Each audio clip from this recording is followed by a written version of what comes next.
ele está a escrever uma carta, não especificamente para uma pessoa ou uma igreja específica, mas ele está a escrever para os irmãos que estavam a ser perseguidos. Na verdade, eles estavam a ser torturados, mortos por causa da sua fé em Jesus. Eles tiveram que largar as suas cidades, tiveram que largar as suas casas, tiveram que largar os seus bens.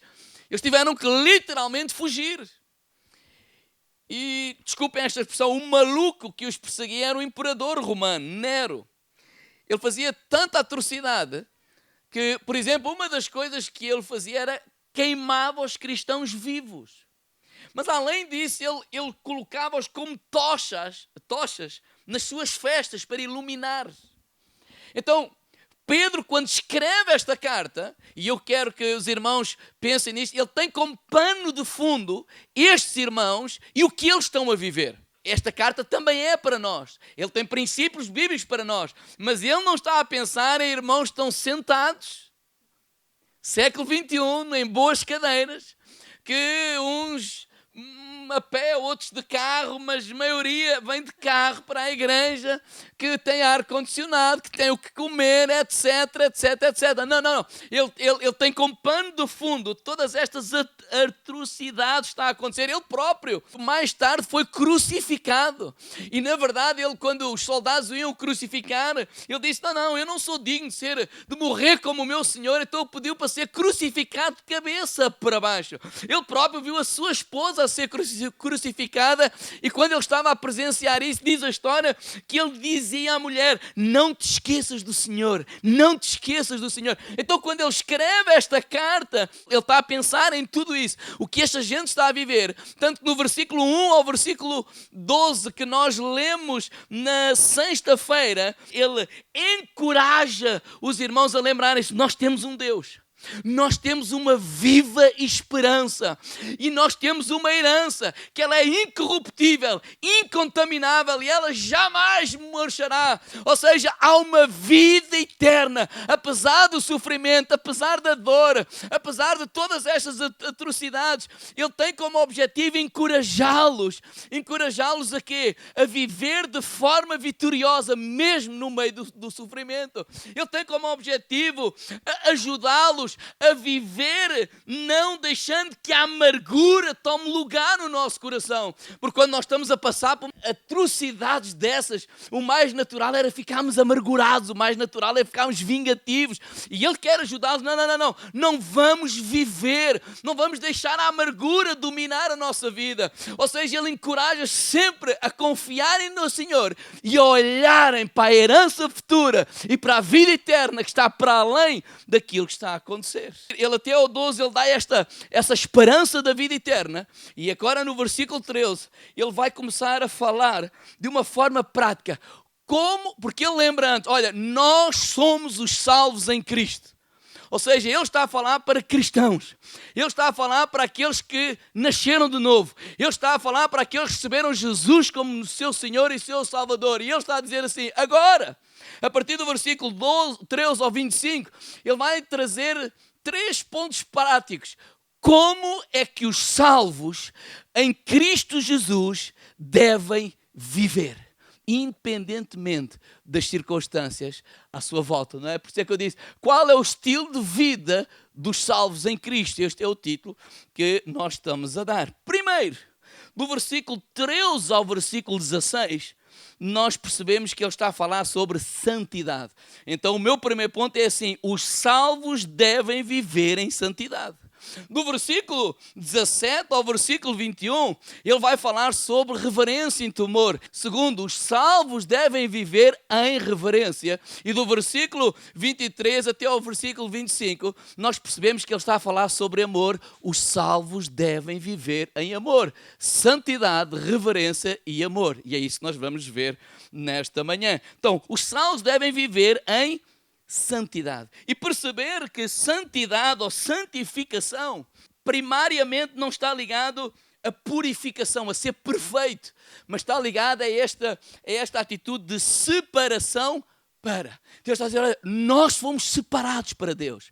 Nós pertencemos a Deus. Nós temos um Deus. Nós temos uma viva esperança. Nós temos uma herança eterna. Nós pertencemos a Deus. Agora, essa santificação é um processo que ele se inicia com a nossa conversão, mas ele dura até a nossa glorificação, ou seja, quando nós subimos para o Senhor.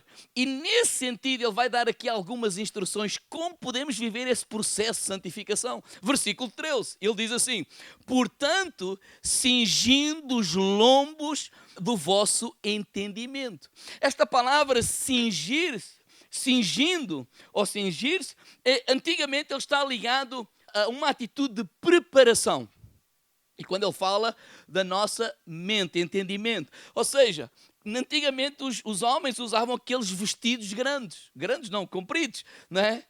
E com uma corda aqui, e a gente quando vê os filmes antigos percebemos isso. Esta atitude de cingir é uma atitude de preparação. Por exemplo, se eles precisassem de correr, se eles precisassem aqueles jogos tradicionais, se eles precisassem de batalhar, eles não podiam fazer com aquele vestido, que eles iam tropeçar e cair. Não é prático correr, não é prático lutar, não é prático fazer uma série de coisas. Então o que é que eles fizeram? Eles cingir, se vocês colocarem na net, cingir os vossos lombos, digo ao irmão lá, não é agora.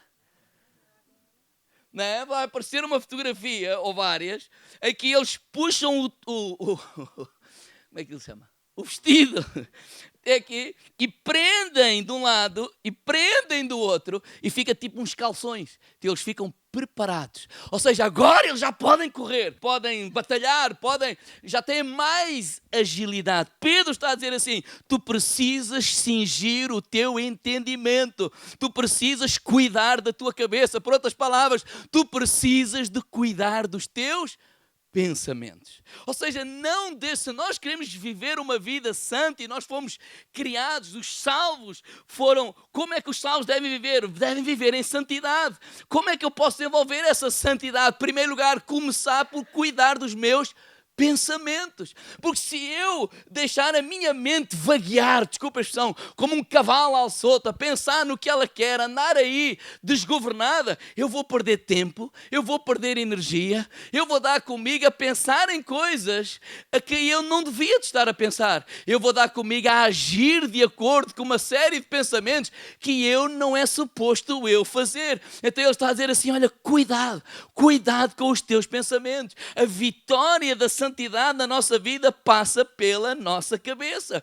E nós já ouvimos, por exemplo, Joyce Meyer e outras pessoas, mas ela tem um livro muito conhecido no mundo inteiro. A mente é o campo de batalha. A primeira batalha que nós temos a ser vencida não é no nosso exterior, é na nossa cabeça, é na nossa mente, a nossa maneira de pensar. Por isso Paulo dizia assim, olha, não vos conformeis com este mundo, mas transformais pela renovação do vosso entendimento, porque quando nós renovamos a nossa mente com o nosso entendimento com a palavra de Deus, nós vamos experimentar a boa, a perfeita e agradável vontade de Deus para a nossa vida. Esse mesmo Paulo em Filipenses 4, quando ele diz, eu vou ler na versão o livro, por fim, meus irmãos, deixem-me dizer-vos mais uma coisa, concentrem os vossos pensamentos em tudo o que é verdadeiro, tudo o que é honesto, em tudo o que é justo, tudo o que é puro, tudo o que é amável, admirável, em tudo aquilo que há virtude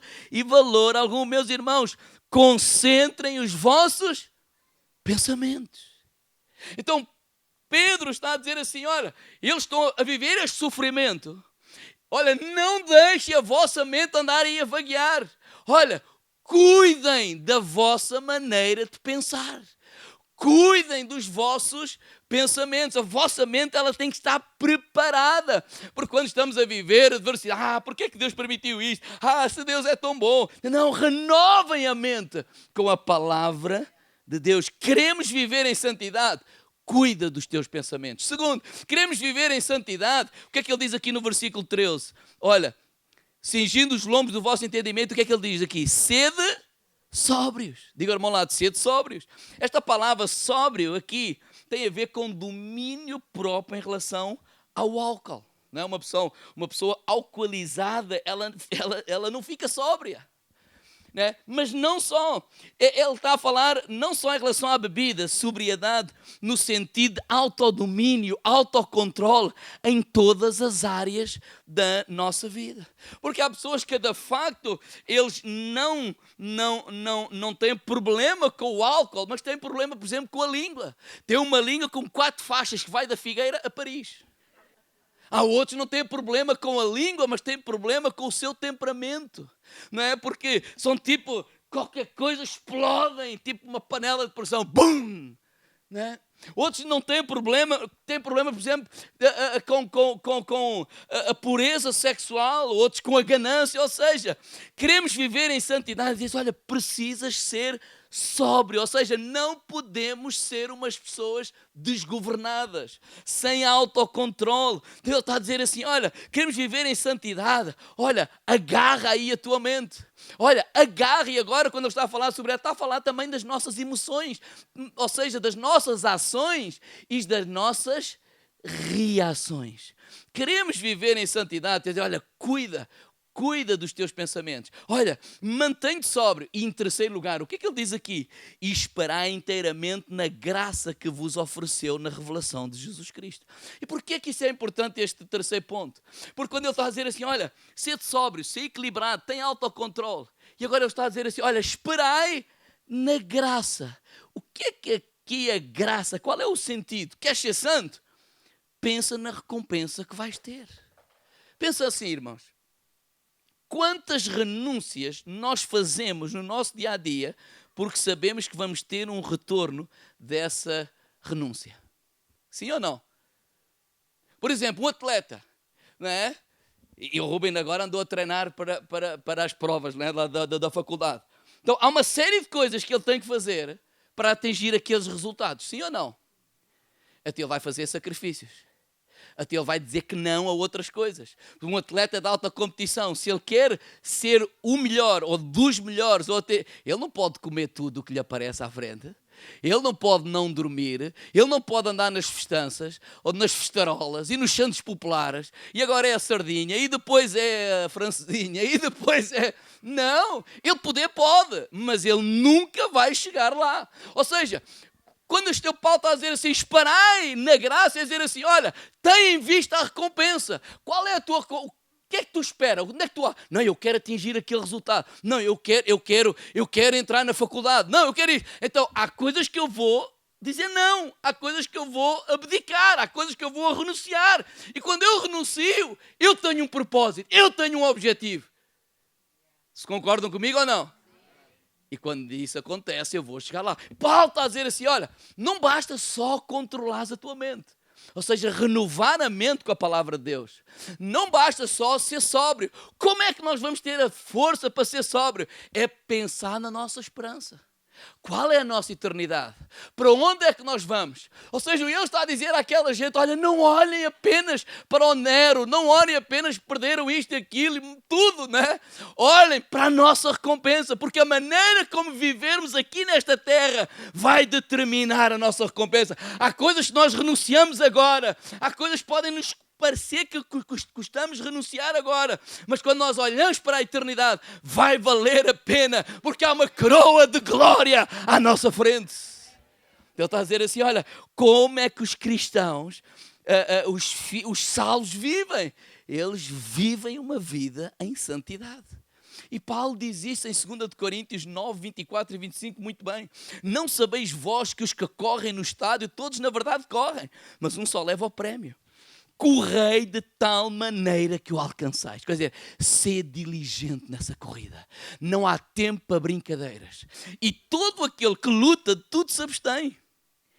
E eles o fazem para alcançar uma coroa corruptível. Nós, porém, uma incorruptível. Irmãos, quando eu olho para os dias de hoje, sabe qual é o nosso problema? Nós paramos muito poucas vezes, ou nenhuma, para pensar no céu e na eternidade. Nós estamos tão contentes com a terra e com o galardão da terra e com o que toda esta terra nos proporciona, que passamos muito pouco tempo e até desvalorizamos o céu e a eternidade. Quão diferente é de Enoque. Sabe porquê que Enoque foi arrebatado? Porque ele estava tão ansioso do céu, que ele adorava, ele louvava. Ele diz a Bíblia que Enoque andava com Deus. Deus olhou para ele: estás tanto mais tempo cá em cima que aí embaixo, olha, anda embora. Pronto. E tirou-o da terra. Quão apaixonados nós estamos por esta terra. Quão apaixonados nós estamos pelos troféus desta terra. Quão apaixonados nós estamos pelas honras e as honrarias desta terra. Eu não estou a dizer para não estarmos felizes nesta terra. Eu estou a dizer para não deixarmos de pensar que há uma herança, há um futuro e há uma eternidade. E Paulo está a dizer assim: quando nós vivemos com essa mentalidade de vida eterna, então nós não vamos deixar os nossos pensamentos andarem aí a fazer o que eles querem, nós renová-lo com a palavra de Deus.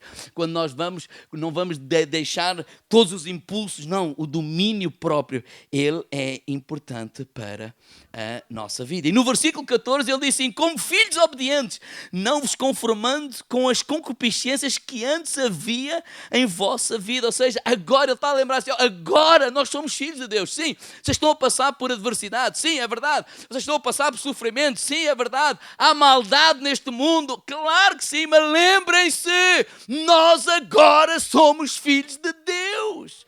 Ou seja, para Pedro há aqui um corte radical. Há uma vida antes de Cristo e há uma vida depois de Cristo entrar na minha vida. Não há aqui uma mistura, não há aqui, pronto, isto agora é uma brincadeira. Não, há um corte radical. Eu era uma coisa, eu seguia as paixões, as minhas paixões, mas no perdido dia que Jesus entrou na minha vida, há uma mudança, uma nova criatura nasceu em mim. E eu estou a dizer, não é as circunstâncias da vida que vão alterar isso. Na versão A Mensagem, diz assim: não se acomodem aos velhos caminhos do pecado, quando vocês só faziam o que queriam. Quando ele diz os tempos que viviam na ignorância, não é ignorante da pessoa ser ignorante, mas ignorante às coisas de Deus, à palavra de Deus. Ele diz, olha, não se esqueça. Então no versículo 15 ele diz: mas como é santo aquele que vos chamou, sede vós também santos em toda a vossa maneira de viver. Irmãos, não é o ambiente que vai determinar como nós vivemos. É quem nós somos que vai determinar como nós vivemos, independentemente do ambiente onde nós estamos. Nós estávamos ali todos, pronto, estava tudo ali a beber e tal, umas asnerolas para aqui ou para lá. Olha, eu fui de arrasto. Porquê? Não é o lugar que determina quem eu sou. Não é os colegas da escola, os colegas de trabalho que determinam quem eu sou. Não é um ambiente que vai determinar o meu comportamento. É quem eu sou que vai determinar o meu comportamento. E ele está a dizer assim: nós somos filhos amados de Deus. Não se esqueçam, nós nascemos de novo. Há um antes de Cristo, mas agora há um pós-Cristo. Então, sede santos em toda a vossa maneira de viver. Não é aqui na igreja, não é ser controlado daqui na igreja. Aqui eu não posso. Aqui não vamos passar no telão pornografia. Sim, mas é a mesma coisa. Se aqui dizer, isso não ficava bem. E no computador lá em casa fica bem. Não é o lugar que determina. É quem nós somos. E Paulo está a lembrar, nós nascemos de novo. Vocês nasceram de novo. Porque está escrito, sede santos. Porque eu sou santo. Ou seja, porquê que eu devo ser santo? Porque o Deus que me chamou é santo. E Ele chamou-me para quê? Para ter um relacionamento comigo. Então como é que eu vou ter um relacionamento com Deus santo se eu não aprender a me santificar? É impossível conhecer Deus e viver fora dessa santidade. Ele diz, olha, em todas as circunstâncias, olha, sede santo. E quando ele diz sede santo, ele está a dizer assim, olha, isto não é uma coisa que é um conselho, não, é uma afirmação. É uma ordenança. Na verdade, ele socorre-se de Levítico, capítulo 11, versículo 44. Porque ele está a dizer a eles, é assim, olha, isto não é a minha opinião. Olha, isto não é o que eu acho. Ele lê a Bíblia que aquele povo lê naquele tempo. Qual era? O Velho Testamento. Então está a dizer, olha, isto não é uma conversa minha. Isto não é um conselho. Isto é uma ordenança da palavra de Deus. Então, como podemos ser santos? Jesus nos ensina, João 17. Santificai-vos na verdade, a tua palavra é a verdade. Queremos ser santos? Diga ao irmão ao lado, lê a Bíblia. Faz da Bíblia o teu amigo. Irmãos, pensa assim. Pensa não, é um desafio. Durante 30 dias, né, há cartas que se lêem em 15 minutos, meia hora. Se calhar ao pequeno almoço, se calhar à noite. E pense ler aquela mesma carta durante 30 dias, todos os dias você lê aquela carta. E aquela carta vai fazer parte da tua mente, vai fazer parte do teu coração. O Espírito Santo começa a trabalhar contigo, o Espírito Santo começa a falar, começa a dirigir, tu começas a pensar, idealizar, e isto e aquilo. Estás a ler aquilo todos os dias. E ela passa a fazer-se parte da tua vida, ela vai trazer santidade à tua vida, porque passas a agir de acordo com aquilo que estás a encher o teu coração. E isso é verdade com as notícias. Porque é que o pessoal só fala das notícias? Porque é isso que a gente vê. É de manhã, à tarde e à noite, é sempre o mesmo. A gente já diz de cor, é o galamba, é este, é aquele, é o outro. Porque aquilo está sempre a martelar. E ele está a dizer assim, olha, faz da Bíblia o teu melhor amigo. Pronto, falta mais 2 e já chegou ao meio-dia. Vamos lá. Segundo, os salvos devem viver em reverência. Versículo 17. E se invocais por Pai aquele que, sem exceção de pessoas, julga, segundo a obra de cada um, andai em temor durante o tempo da vossa peregrinação. Sabe o que é que Paulo está a dizer assim? O Deus que é Pai, diga ao irmão ao lado, é juiz. É o que ele está aqui a dizer. Olha, o Deus que é Pai é o Deus também que é juiz. Sim, ele não faz distinção de pessoas. Sim, é verdade, ele não tem filhos prediletos. Sim, é verdade, ele não tem 2 pesos e 2 medidas, mas ele é juiz. E aqui quando ele fala de julgamento, ele não está a falar de julgamento para salvação ou condenação. Porque lembrem-se, ele está a falar para os filhos. Então este julgamento não é o julgamento do último dia para ser salvo ou para ir condenado para o inferno. Não, ele está a falar para os salvos. Diga, irmão lá, para ti e para mim. É para os salvos. Então qual é este julgamento? Ele está a falar de disciplina. Olha, o Deus que é Pai, porque nos ama, Ele nos disciplina. E Hebreus fala isso mesmo, não é? Graças a Deus que se sois disciplinados é porque Deus vos tem como filhos. A disciplina é de acordo com o quê? Dá aqui a dizer, de acordo com as suas obras. Julga segundo a obra de cada um. Imagina assim, a Mafalda. Né? A gente toma um pequeno almoço de manhã e tal, e a mamã prepara umas panquecas e mete o fiambre, o queijo, o doce de como é que ele se chama? Morango, e isto e aquilo, e prepara lá um batido, etc., E a Mafalda vem toda tipo para a mesa, mas vai enfisgada que ela, se pudesse, só comia uma coisa: choca-pique. Choca-pique manhã, à tarde e à noite. Então ela se senta, né? Mas ela está toda contente, como foi no dia da criança, e agora tal, mas eu quero fazer. E ela começa a preparar, e ela quer pôr o batido e tal, e ela vai e entorna o batido.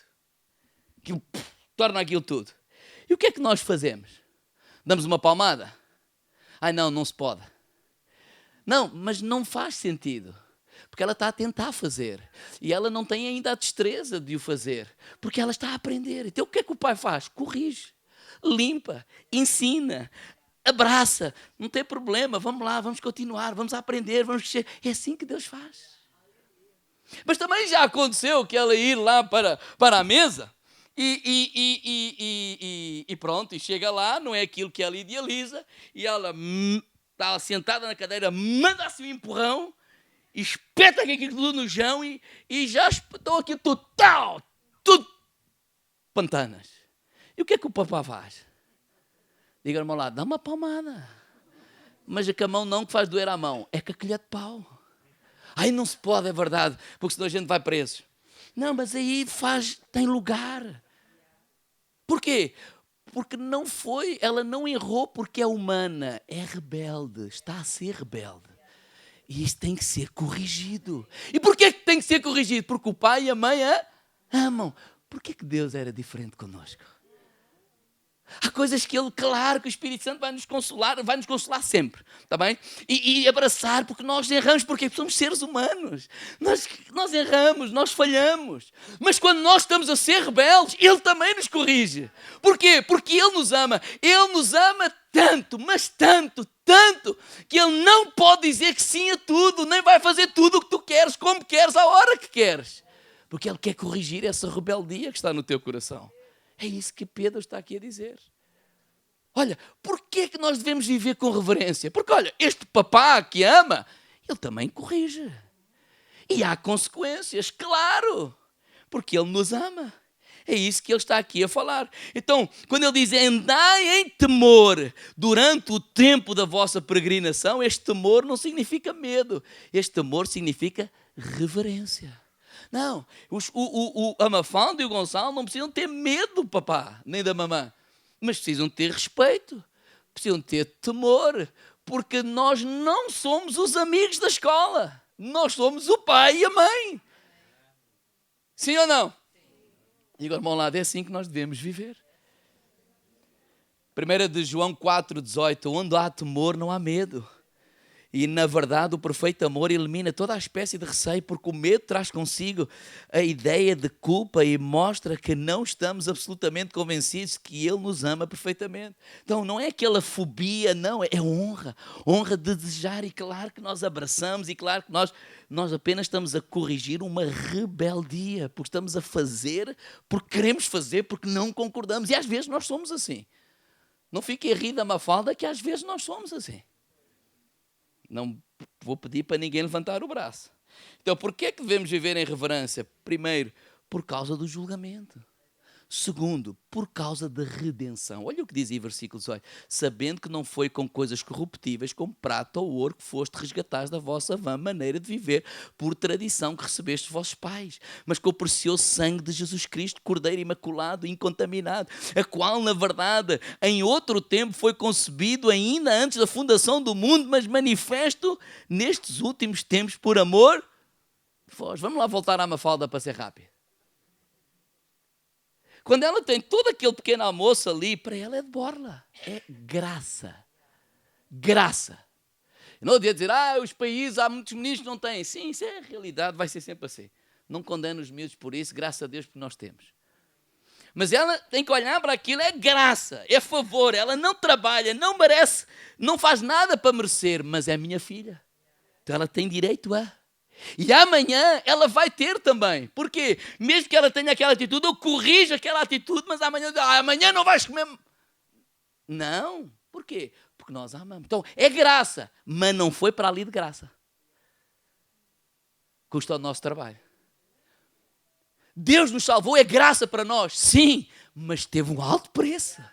Então o que ele está a dizer assim, vamos viver com temor, porque é graça o que estamos a viver, é favor de Deus o que estamos a viver, é misericórdia de Deus, é nós levantarmos o braço e obrigado, Senhor, mas custou um alto preço, o sangue, a vida de Jesus Cristo. É por isso que vivemos em temor, com reverência, com respeito, ou seja, vamos respeitar a comida, Mafalda, vamos respeitar, não queres, tudo bem, mas não se trata assim os alimentos, não se trata assim as coisas, porque isso não foi para aqui de graça, custa dinheiro, custa trabalho, o papai e a mamã trabalham e devemos dar graça a Deus porque podemos proporcionar que tu tenhas isto tudo. É assim que devemos olhar para a graça de Deus. É graça para nós, mas custou tudo a Jesus, custou a vida de Jesus. Então não é uma questão, é pecado, não é pecado, eu posso, eu não posso, não. É uma questão de que o nosso Deus morreu, se fez pobre para que eu fosse rico. Ele morreu naquela cruz para perdão dos meus pecados. Ele sofreu por cada um de nós. Então por que é que nós devemos viver em reverência? Porque Ele nos julga. Mas por causa da sua redenção e por último, por meio de Jesus, nós cremos em Deus, versículo 21. E por Ele credes em Deus, que o ressuscitou dos mortos, e lhe deu glória, que a vossa fé e esperança estivesse em Deus. Está a dizer, olha, por causa de Jesus, nós cremos em Deus. Independentemente, Ele está a dizer, olha o pano de fundo, independentemente da perseguição, independentemente daquilo que está a acontecer, creiam em Deus por causa daquilo que Ele já fez com Jesus. O mesmo Deus que ressuscitou Jesus Cristo dos mortos, Ele está convosco, Ele está conosco, Ele está do nosso lado, independentemente daquilo que está a acontecer. Então os salvos devem viver em santidade. Os salvos devem viver em reverência. E por último, os salvos devem viver em amor. Santidade, reverência e amor. Versículo 22. Purificando a vossa alma na obediência à verdade, por amor fraternal, não fingido, amai-vos ardentemente uns aos outros com um coração puro. Porquê que devemos amar? Porque fomos purificados. Ele nos purificou. Ele nos purificou. A partir do momento que recebemos esta nova vida, esta nova natureza, o amor de Deus precisa fluir em nós.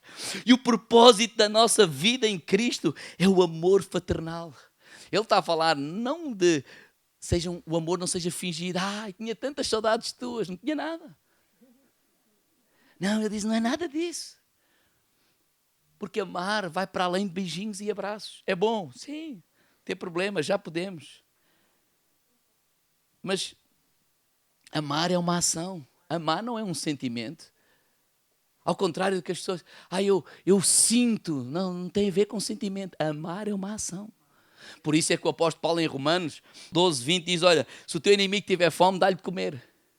Já o quer dizer aquelas pessoas que largaram os bens e as casas e tudo, cidades, por causa da perseguição dos outros. Olha, se por acaso algum deles tiver a passar necessidades, vai lá e dá-lhes de comer. Amém, porque é dito aos outros. Amém, porque não foi a minha esposa que foi morta, foi a do Pedro. Estou a dizer isso a brincar, mas para nos fazer pensar. Até como é que algumas pessoas hoje encorajam outros a viver, filhos de Deus, a fazer isto e a fazer aquilo. Eu não vejo isso na Bíblia, por isso é que eu digo, leiam a Bíblia. Leiam a Bíblia, mais do que qualquer outro livro, leiam a Bíblia. Leiam a Bíblia. Fomos purificados. O amor é a marca do cristão. Olha o versículo 23. Sendo novos gerados, não de semente corruptível, mas incorruptível pela palavra viva que permanece para sempre. Ou seja, nós temos uma nova semente, nós nascemos de novo. E sabe o que é que a 1 João diz algo tremendo, diz assim, nós sabemos que passamos da morte para a vida porque amamos os irmãos. Quem não ama o irmão permanece na morte. Ele está a dizer assim, nós reconhecemos quem é cristão, quem é salvo, quando ele ama. Pelo menos é o que está escrito. Ou seja, passamos da morte para a vida. E Pedro está a dizer assim, lembrem-se, nós fomos gerados de novo com uma semente incorruptível. Nós não somos iguais ao Nero. Nós não somos iguais a essas pessoas que nos perseguem. Nós não somos iguais a essas pessoas que nos matam. Nós não somos iguais. Porque há uma semente de Deus dentro de cada um de nós. E lembrem-se, porque é que nós devemos amar? Porque fomos purificados, porque o amor é a marca do cristão. Terceiro, a nossa vida é passageira. Versículo 24, porque toda a carne é como a erva, toda a glória do homem é como a flor da erva. Secou-se a erva e caiu a flor. Pedro está a dizer assim, não percas tempo, não deixes de amar quem deves amar. Eu não sei se já aconteceu convosco, nós deixamos de fazer alguma coisa para a semana, mas para a semana ele já não estava cá. Eu não estou a falar de remorso, eu não tenho remorso, estou bem resolvido, etc. Mas isso já aconteceu. A gente às vezes, depois faço, mas então ninguém sabe os dias. Ele está a dizer assim, olha, é para amar, ama. É para fazer o bem, faz. É para visitar, visita. É para perdoar, perdoa. Não deixe para amanhã, porque amanhã pode ser tarde. Porque a nossa vida é isso. Desaparece de um dia para o outro. É verdade ou não é? Então não é depois que vou chorar. É antes que tenho que me alegrar e amar e conviver. Digo ao irmão ao lado, enquanto é tempo, faz o que deve ser feito. E para terminar, versículo 25. Mas a palavra do Senhor permanece para sempre. E esta é a palavra que entre vós foi evangelizada. Sabe o que é que Pedro está a dizer? Olha, tudo isto que eu estou a falar a vocês é parte da palavra de Deus. Ou seja, é ela que permanecerá para todo o sempre. Olha, ao fim e ao cabo, é verdade, esse tempo que nós estamos a viver é horrível. Mas olha, a palavra é o que vai permanecer para a vida eterna. Então olha, apesar do sofrimento, vamos viver como filhos e filhas de Deus devem viver. Vamos viver em santidade. Guarda a tua mente, ser sóbrio, coloca os olhos na nossa eternidade. Vamos viver em reverência. Ele é um pai de amor, mas é um pai que julga. Foi graça para nós, mas custou um alto preço. É por causa disso que devemos ter fé nele. E olha, devemos viver em amor, porque essa é a marca do cristão. Nós fomos gerados com uma nova semente, porque daqui a pouco nós estaremos na glória com o nosso Senhor Jesus Cristo, vivendo a nossa herança para toda a eternidade, porque a nossa herança é incorruptível, incontaminável e ela jamais murchará. Então, vamos viver como filhos e filhas de Deus. Santidade, reverência e amor.